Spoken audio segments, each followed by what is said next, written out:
ಸಂವಿಧಾನದ ತಿದ್ದುಪಡಿ ಬಗ್ಗೆ ಸಂಕ್ಷಿಪ್ತ ಮಾಹಿತಿ. ಸಂವಿಧಾನ ತಿದ್ದುಪಡಿಯ ನಿಯಮ, ಕಾನ್ಸ್ಟಿಟ್ಯೂಷನ್ ಅಮೆಂಡ್ಮೆಂಟ್ ಪ್ರೊಸೀಜರ್. ಸಂವಿಧಾನದ ತಿದ್ದುಪಡಿ ಸಂವಿಧಾನದ 20ನೇ ಭಾಗದಲ್ಲಿ ಕಂಡುಬರುವುದು. ಸಂವಿಧಾನದ ತಿದ್ದುಪಡಿಗೆ ಸಂಬಂಧಿಸಿದಂತೆ ವಿಧಿ 368ನೇ ವಿಧಿ. ತಿದ್ದುಪಡಿ ಮಸೂದೆಯನ್ನು ಸಂಸತ್ತಿನಲ್ಲಿ ಮಂಡಿಸುವ ಮೂಲಕ ಸಂವಿಧಾನದ ತಿದ್ದುಪಡಿಗೆ ಮುಂದಾಗಬಹುದು. ತಿದ್ದುಪಡಿ ಮಸೂದೆಯನ್ನು ಸಂಸತ್ತಿನ ಯಾವುದೇ ಸದನದಲ್ಲಿ, ಲೋಕಸಭೆ ಅಥವಾ ರಾಜ್ಯಸಭೆಯಲ್ಲಿ ಮಂಡಿಸಬಹುದು. ಆದರೆ ಈ ಮಸೂದೆಯನ್ನು ರಾಜ್ಯ ಶಾಸಕಾಂಗದಲ್ಲಿ ಮಂಡಿಸುವಂತಿಲ್ಲ. ಅಂದರೆ ರಾಜ್ಯ ಶಾಸಕಾಂಗಗಳು ತಿದ್ದುಪಡಿಗೆ ಮುಂದಾಗುವಂತಿಲ್ಲ ಎಂದರ್ಥ. ಎರಡೂ ಸದನಗಳು ತಿದ್ದುಪಡಿ ಮಸೂದೆಯನ್ನು ಅಗತ್ಯವಿರುವಷ್ಟು ಬಹುಮತದೊಂದಿಗೆ ಪ್ರತ್ಯೇಕವಾಗಿ ಅನುಮೋದಿಸಬೇಕು. ತಿದ್ದುಪಡಿ ಮಸೂದೆಯನ್ನು ಒಂದು ಸದನವು ಅಂಗೀಕರಿಸಿ ಇನ್ನೊಂದು ಸದನವು ತಿರಸ್ಕರಿಸಿದರೆ ಸಂವಿಧಾನ ತಿದ್ದುಪಡಿ ಸಾಧ್ಯವಿಲ್ಲ. ತಿದ್ದುಪಡಿ ಮಸೂದೆಗೆ ಅನುಮೋದನೆ ಪಡೆಯಲು ಸಂಸತ್ತಿನ ಜಂಟಿ ಅಧಿವೇಶನ ಕರೆಯುವಂತಿಲ್ಲ. ಏಕೆಂದರೆ ತಿದ್ದುಪಡಿ ಮಸೂದೆಗೆ ಸಂಬಂಧಿಸಿದಂತೆ ಜಂಟಿ ಅಧಿವೇಶನ ಕರೆಯಲು ಸಂವಿಧಾನದಲ್ಲಿ ಅವಕಾಶವಿಲ್ಲ. ಆದ್ದರಿಂದ ತಿದ್ದುಪಡಿ ಮಸೂದೆಗೆ ಲೋಕಸಭೆ ಹಾಗೂ ರಾಜ್ಯಸಭೆಗಳಲ್ಲಿ ಪ್ರತ್ಯೇಕ ಅನುಮೋದನೆ ದೊರೆತಾಗ ಮಾತ್ರ ಸಂವಿಧಾನವನ್ನು ತಿದ್ದುಪಡಿ ಮಾಡಬಹುದು. ಲೋಕಸಭೆ ಹಾಗೂ ರಾಜ್ಯಸಭೆಗಳಿಂದ ಅನುಮೋದಿಸಲ್ಪಟ್ಟ ತಿದ್ದುಪಡಿ ಮಸೂದೆಯನ್ನು ರಾಷ್ಟ್ರಾಧ್ಯಕ್ಷರ ಅನುಮೋದನೆಗೆ ಕಳುಹಿಸಲಾಗುತ್ತದೆ.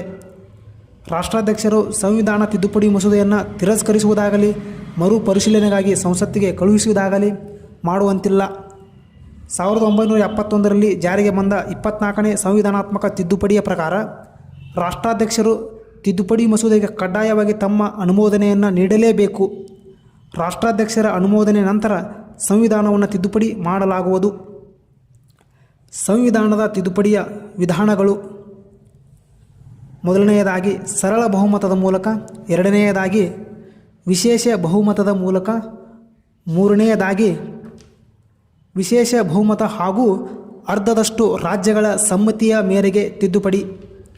ಮೊದಲನೆಯದಾಗಿ ಸರಳ ಬಹುಮತದ ಮೂಲಕ ತಿದ್ದುಪಡಿಯ ಅವುಗಳಲ್ಲಿ ಮುಖ್ಯವಾದ ವಿಷಯಗಳೆಂದರೆ ಸರಳ ಬಹುಮತದ ಮೂಲಕ ತಿದ್ದುಪಡಿಗೊಳ್ಳುವಂತಹ ವಿಷಯಗಳು ಹೊಸ ರಾಜ್ಯಗಳ ಸೇರ್ಪಡೆ, ಹೊಸ ರಾಜ್ಯಗಳ ರಚನೆ, ರಾಜ್ಯಗಳ ಎಲ್ಲೆ ಅಥವಾ ಗಡಿಗಳ ಬದಲಾವಣೆ, ಹೆಸರುಗಳ ಬದಲಾವಣೆ, ರಾಜ್ಯ ವಿಧಾನ ಪರಿಷತ್ತುಗಳ ರಚನೆ ಅಥವಾ ರದ್ದತಿ, ರಾಷ್ಟ್ರಾಧ್ಯಕ್ಷರ, ರಾಜ್ಯಪಾಲರ, ಸಭಾಧ್ಯಕ್ಷರ ಹಾಗೂ ನ್ಯಾಯಾಧೀಶರ ವೇತನ ಮತ್ತು ಭತ್ಯೆಗಳು, ಸಂಸತ್ ಸದಸ್ಯರ ವೇತನ ಮತ್ತು ಭತ್ಯೆಗಳು, ಸೌಲಭ್ಯಗಳು, ಅಧಿಕೃತ ಭಾಷೆಯ ಬಳಕೆ, ಸಂಸತ್ತಿನ ಕೋರಂ, ಪೌರತ್ವವನ್ನು ಪಡೆಯುವುದು ಹಾಗೂ ಕಳೆದುಕೊಳ್ಳುವುದು, ಸಂಸತ್ತು ಮತ್ತು ರಾಜ್ಯ ಶಾಸನಸಭೆಗಳ ಚುನಾವಣೆಗಳು, ಚುನಾವಣಾ ಕ್ಷೇತ್ರಗಳ ಪುನರ್ವಿಂಗಡಣೆ, ಕೇಂದ್ರಾಡಳಿತ ಪ್ರದೇಶಗಳು, ಆದಿವಾಸಿ ಪ್ರದೇಶಗಳ ಆಡಳಿತ. ಈ ಎಲ್ಲ ವಿಷಯಗಳನ್ನು ಸರಳ ಬಹುಮತದ ಮೂಲಕ ತಿದ್ದುಪಡಿ ಮಾಡಬಹುದು. ಈ ರೀತಿಯ ಸರಳ ಬಹುಮತದ ಮೂಲಕ ತಿದ್ದುಪಡಿ ಮಾಡಲಾಗುವ ವಿಧಾನವು 368ನೇ ವಿಧಿಯ ವ್ಯಾಪ್ತಿಗೆ ಒಳಪಟ್ಟಿರುವುದಿಲ್ಲ. ಎರಡನೆಯದಾಗಿ ವಿಶೇಷ ಬಹುಮತದ ಮೂಲಕ ತಿದ್ದುಪಡಿ. ಸಂಸತ್ತಿನ ಪ್ರತಿ ಸದನದ ಒಟ್ಟು ಸದಸ್ಯರ ಪೈಕಿ 50ಕ್ಕಿಂತ ಹೆಚ್ಚು ಹಾಗೂ ಹಾಜರಿದ್ದು ಮತ ನೀಡುವ ಸದಸ್ಯರಲ್ಲಿ ಪೈಕಿ 2/3 ಸದಸ್ಯರು ತಿದ್ದುಪಡಿ ಮಸೂದೆಗೆ ಅಂಗೀಕಾರ ನೀಡಿದರೆ ಅದನ್ನು ವಿಶೇಷ ಬಹುಮತ ಎಂದು ಕರೆಯುತ್ತಾರೆ. ಈ ವಿಧಾನದ ಮೂಲಕ ಈ ಕೆಳಗಿನ ವಿಷಯಗಳಿಗೆ ತಿದ್ದುಪಡಿ ತರಬಹುದು: ಮೂಲಭೂತ ಹಕ್ಕುಗಳು ಮತ್ತು ರಾಜ್ಯ ನಿರ್ದೇಶಕ ತತ್ವಗಳು. ಇವುಗಳನ್ನು ವಿಶೇಷ ಬಹುಮತದ ಮೂಲಕ ತಿದ್ದುಪಡಿಗೆ ಒಳಪಡಿಸಬಹುದು.